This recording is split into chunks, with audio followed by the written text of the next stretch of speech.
Assalamualaikum warahmatullahi wabarakatuh. Ya, kita akan menjelaskan presentasi organisasi dan arsitektur komputer tentang sistem I/O, itu kelompok 4. Anggotanya ada Muhammad Deden Miftah, ada Taif Muhayyad, ada Bagus. Berhubung ada virus corona, jadi tugasnya dibagi-bagi. Ada yang bikin slide, ada yang ngisi suara. Jadi kita mulai aja. Apa itu sistem I/O? Pengertian dari sistem input-output komputer atau sering disebut dengan I/O adalah suatu mekanisme pengiriman data secara bertahap dan terus-menerus melalui suatu aliran data dari proses ke piranti. Begitu pula sebaliknya. Fungsi I/O pada dasarnya adalah mengimplementasikan algoritma I/O pada level aplikasi. Hal ini dikarenakan kode aplikasi sangat fleksibel dan bugs aplikasi tidak mudah menyebabkan sebuah sistem crash. Nah, untuk jenis-jenis sistem I/O ini ada 3, yaitu sistem pengoperasian multiprogramming. Yang kedua ada sistem penyimpanan multiport. Yang ketiga ada prosesor I/O.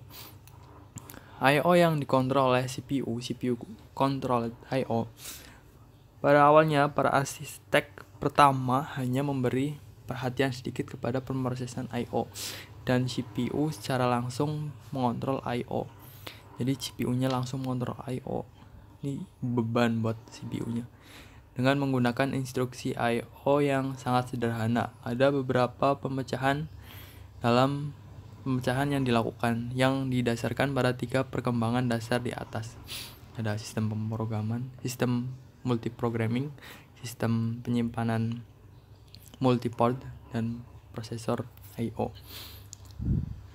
Fungsi modul I/O itu ada kontrol dan timing, ada komunikasi CPU yaitu sebagai media komunikasi dari CPU menuju device eksternal teks.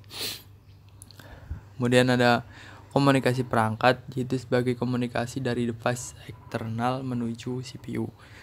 Kemudian ada data buffering, berfungsi sebagai penampung data sementara baik dari CPU atau memori maupun dari peripheral. Fungsi utama modul I/O. Yang pertama berfungsi sebagai pendeteksi kesalahan yang ditimbulkan oleh device.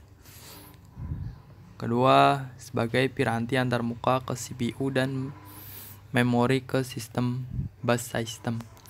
Yang ketiga, sebagai piranti antarmuka dengan peralatan peripheral lainnya dengan menggunakan link data tertentu. Nih, salah satunya sistem pengoperasian multiprogramming.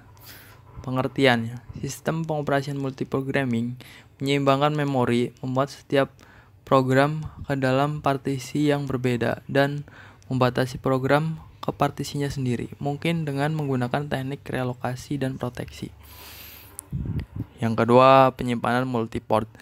Komputer awal mempunyai CPU dan sistem penyimpanan yang terpadu, dan hanya CPU yang bisa mengakses memori. Namun demikian, karena adanya permintaan multiprogramming dan kebutuhan prosesor I/O yang independen, maka para perancang mengembangkan berbagai jenis hardware yang memungkinkan lebih dari satu peralatan untuk mengakses sistem penyimpanan yang sama.